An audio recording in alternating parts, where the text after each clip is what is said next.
What would you say about the religious fabric that exists in Sri Lanka? Is it under threat after the Easter Sunday attacks? Well, it's there's ripple effects coming from the attack, because this sort of magnitude of attack we have not felt in the entire history of Sri Lanka. 350 lives lost. What you have is highly, I call it a gross national security negligence, if you look at the entire attacks and how it was done. But our intelligence officers as well as our military has been amazing. I mean, within 48 hours we managed to take down the first cell, and also more than 150 million worth of assets for 41 bank accounts has been frozen.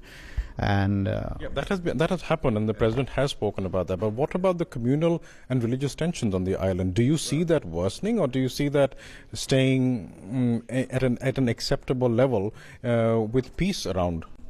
No, I think it'll, the ripple effects will remain from the main attack, but it's important that we introduce certain programs to de-radicalize if there are extreme, groups in the society. And what really happened was, during the post-war, there was demilitarization and of the intelligence, as well as there were a lot of issues on certain liberal values that was bought into the system, which has some threat to the national security.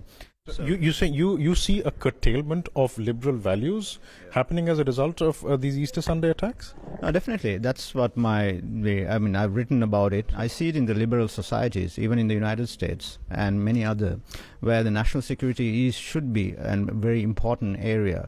And the values that we introduce from the liberal, what I'm saying is certain values, which has some direct,